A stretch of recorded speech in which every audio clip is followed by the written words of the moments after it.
الحمد لله رب العالمين والصلاة والسلام على أشرف الأنبياء وسيد المرسلين نبينا محمد وعلى آله وأصحابه أجمعين أما بعد 28ویں پارے میں 9 صورتیں ہیں اور یہ ساری صورتیں مدنی ہیں، جس میں مجموعی طور پر اللہ رب العزت نے جو معاشرتی تعلقات ہیں، خانگی امور ہیں، اس کے متعلق بات چیت کی ہے۔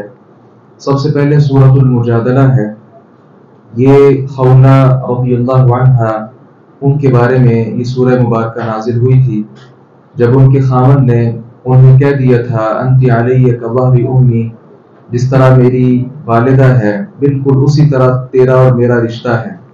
عرب میں جب ایسے الفاظ کہے جاتے تھے تو اس کے ساتھ بیوی کے ساتھ جو بیوی والا رشتہ ہوتا تھا وہ ختم ہو جاتا تھا۔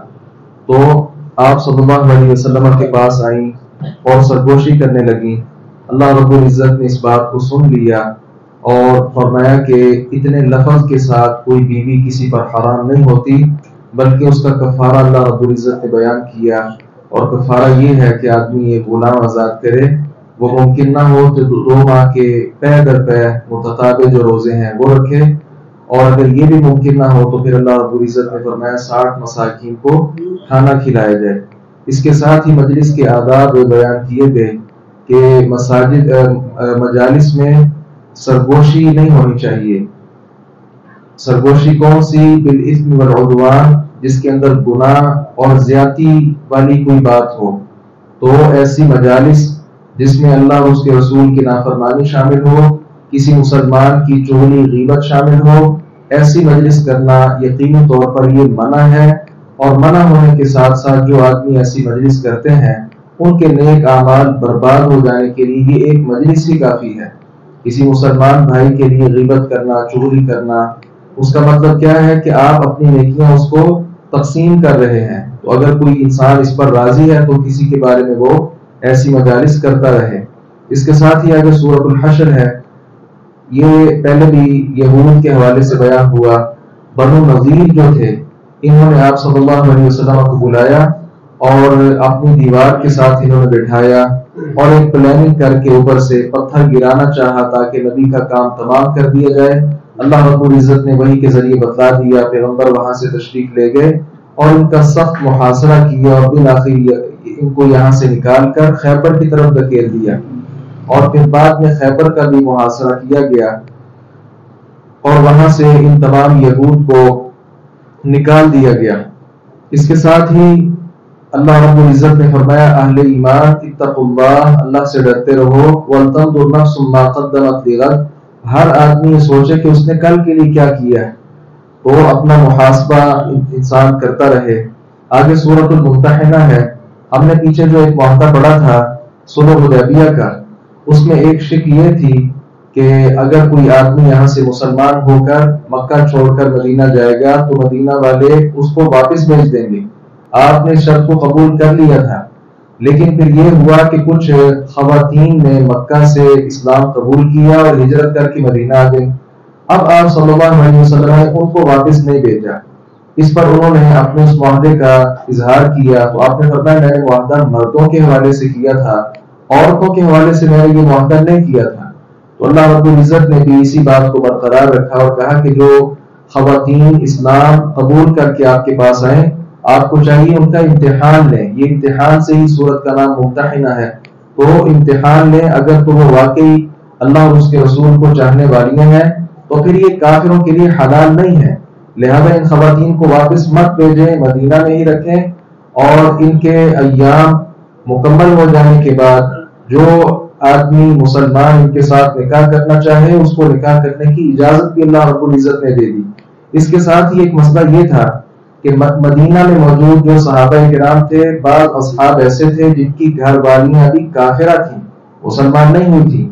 یہ بھی اہل اسلام معاشرے کے لیے بڑا عجیب مسئلہ تھا کہ انسان گھر میں بلکہ باہر ہو اور گھر میں کافرہ اس کی بیوی بچوں کی تربیت کفر پر کرتی رہے۔ تو اللہ رب العزت نے فرمایا کہ دوسرا مسئلہ یہ ہے کافرہ خواتین کو یہاں سے نکال دو، مکہ کی طرف ان کو بھیج دو، کیونکہ کافرہ عورتوں کی عصمت کی حفاظت کرنا ہی آپ کے ذمہ نہیں ہے، لہذا ان کو ان کا جو مہر وغیرہ وہ ادا کرو اور ان کو یہاں سے نکال دیا جائے تاکہ یہ معاشرہ اسلام والوں کا ہو جائے۔ اس کے ساتھ ہی آگے سورۃ الصف ہے، جس کے آغاز میں اللہ رب العزت نے قول و فعل کے تضاد سے منع کیا ہے کہ انسان کی بات اور ہو اور فعل اور ہو۔ اس کے متعلق دو مثالیں بھی اللہ رب العزت نے یہود و نصارہ کی بیان کی ہیں۔ یہ اسلام غالب ہونے کے لیے آیا ہے، لوگ اس کا نور، اس کی روشنی بجھانا چاہتے ہیں۔ پیغمبر علیہ السلام سے لے کر آج تک اتنے زیادہ فرقے، اتنے زیادہ جماعتیں بنی ہیں اسلام کو مٹانے کے لیے، لیکن الحمدللہ یہ اسلام اس قدر زیادہ ابھر رہا ہے جس قدر اس کو دبایا جا رہا ہے۔ اس کے ساتھ ہی آگے سورۃ الجمعہ ہے۔ اصل میں مشرکین یہ سمجھتے تھے کہ ہم میں علم والے لوگ یہودی ہیں، کیونکہ ان کے پاس کتاب کا علم ہے، تو اگر یہ یہودی نبی کا کلمہ نہیں پڑھتے تو معلوم ہوا کہ علم والے لوگ تو کلمہ نہیں پڑھ رہے، لہذا ہمیں بھی نہیں پڑھنا چاہیے۔ تو اللہ رب العزت نے یہود کی علمی حالت بیان کی کہ ان کے پاس علم کیا ہے۔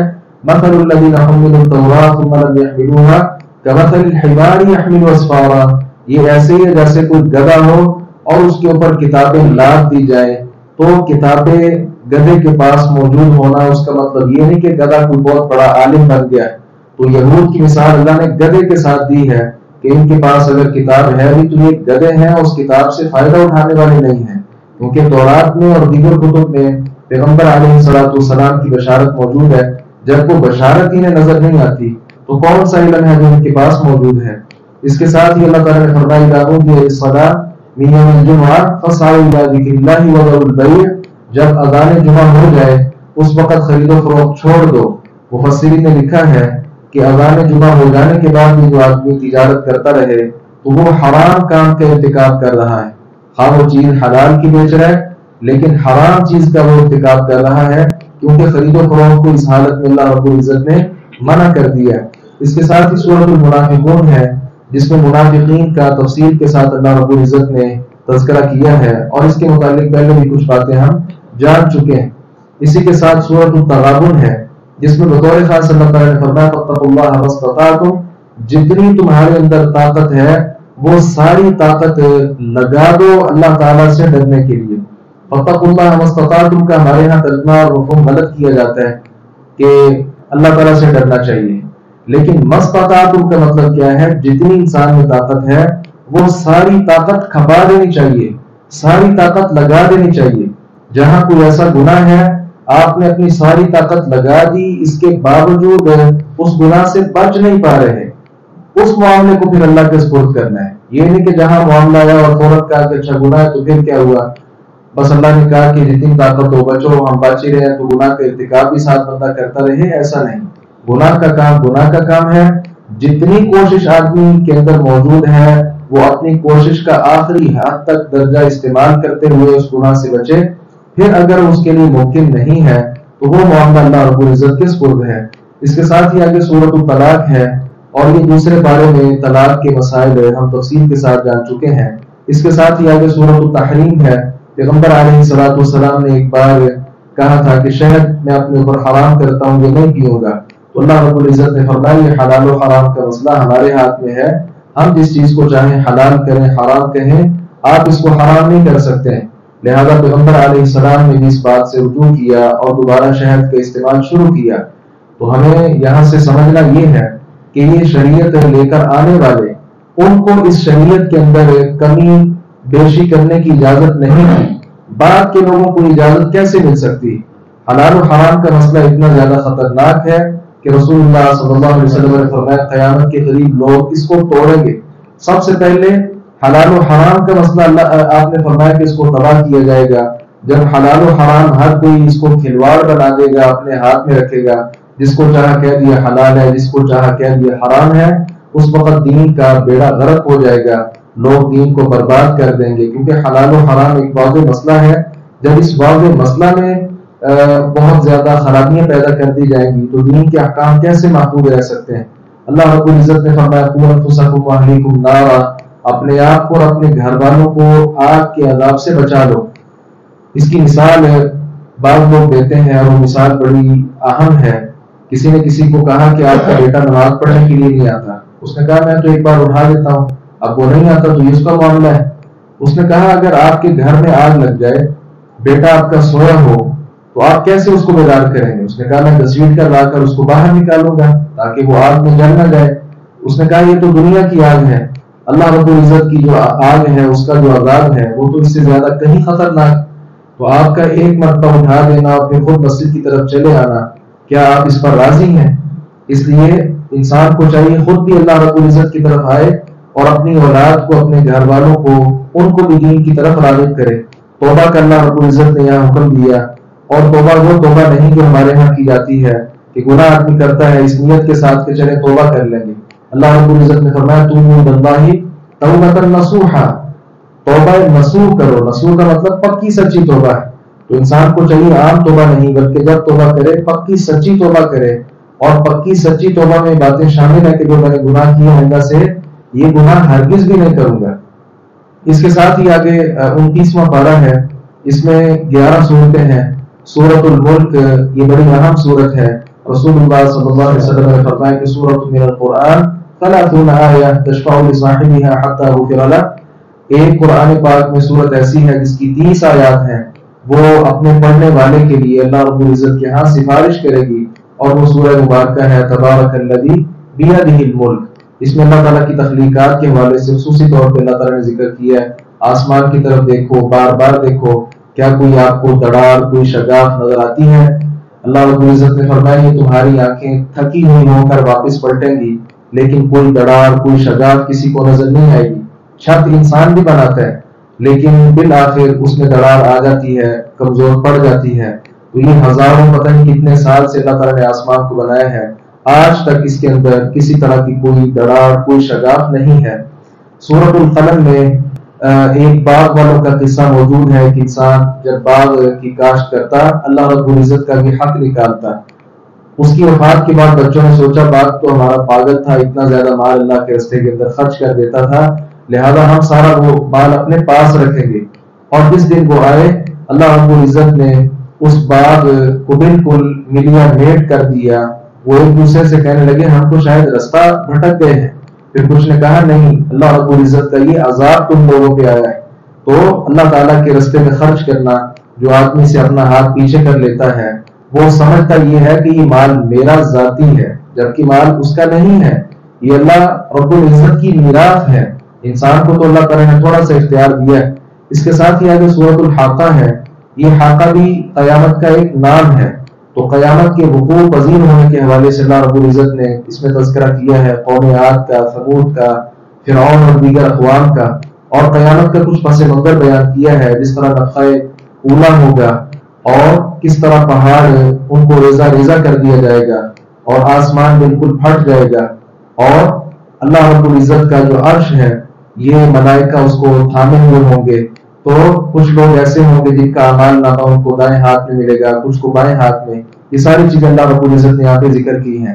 اس کے ساتھ ہی آگے سورۃ المعارج ہے، اس میں بھی اللہ رب العزت نے قیامت کے قائم ہونے کی منظر کشی کی ہے۔ یوم تکون السماء کالمہل، جس دن یہ جو آسمان ہے چاندی کا ہو جائے گا، اور یہ جو بڑے بڑے مضبوط پہاڑ نظر آتے ہیں اللہ رب العزت نے فرمایا یہ جس طرح روئی ہوتی ہے، اون ہوتی ہے، بہت ملائم، اس طرح یہ ہو جائیں گے۔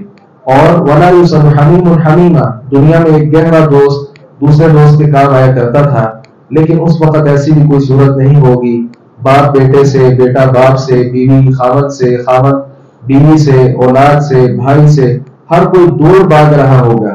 تو یہ اللہ رب العزت نے منظر بیان کیا، جس میں ہمارے لیے سبق یہ ہے کہ آج ادھر ادھر کے سہارے تلاش کرنے کی بجائے اس مالک کو راضی کیا جائے کہ قیامت کے دن صرف اسی مالک نے انسان کے کام آنا ہے، اس کے علاوہ کوئی کام آنے والا نہیں ہے۔ اس کے ساتھ ہی آگے سورہ نوح ہے، نوح علیہ السلام نے اللہ رب العزت کی طرف لوگوں کو بلایا، اور یہ بلانے کا انداز بڑا نرالا تھا۔ لوگوں کے مجمع میں بھی ایک ایک کو الگ الگ کر کے بھی، صبح کے وقت الگ، رات کے وقت الگ ان کو دین کی طرف دعوت دی۔ تو یہ ہمارے لیے لمحہ فکریہ ہے۔ ہم کسی کو ایک مرتبہ دعوت دے کر، اچھی بات بتا کر تھک جاتے ہیں۔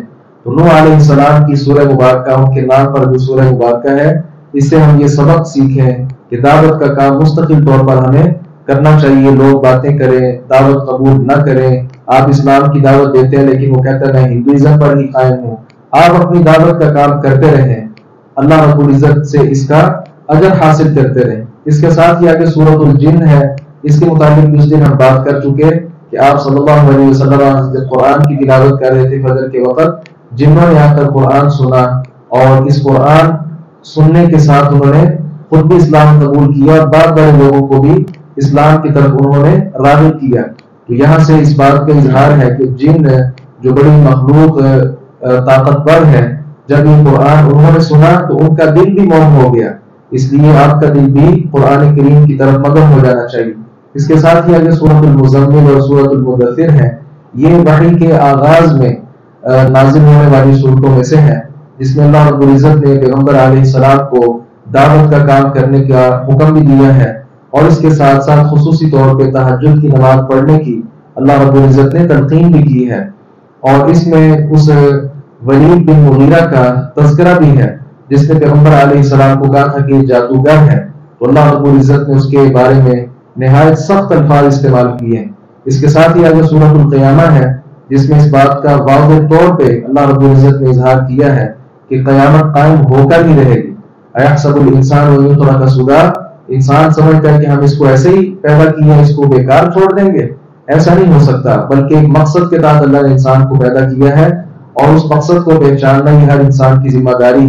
اس کے ساتھ ہی آگے سورۃ الانسان ہے، جس کو سورۃ الدہر بھی کہا جاتا ہے، اس میں اللہ رب العزت نے اہل ایمان کی کچھ صفات بیان کی ہیں، شکر گزاروں کی اللہ تعالیٰ نے علامات کا تذکرہ کیا ہے کہ یہ لوگ لوگوں کو کھانا کھلاتے ہیں اور لوگوں پر خرچ کرتے ہیں، اور ان سے یہ کھانا ان کو کھلاتے ہیں اور ان کو ساتھ کہتے ہیں انما نطعمکم لوجہ اللہ، ہم تو صرف اللہ کی خاطر تمہیں کھانا کھلاتے ہیں، اللہ کے چہرے کی خاطر تمہیں کھانا کھلاتے ہیں، لا نريد منکم جزاء ولا شکورا، آپ سے جزا اور شکریہ اس کا ہم مطالبہ نہیں کرتے۔ تو یہ ایک بہت زبردست وصف ہے جو ہر بندہ مومن کے اندر موجود ہونا چاہیے۔ خواہ مخواہ احسانات جتلاتے رہنا، فلاں موقع پر میں نے تمہارے ساتھ یہ نیکی کی، فلاں موقع پر میں نے یہ دیا، احسان جتلانا انسان کا یہ شیوا ہے ہی نہیں۔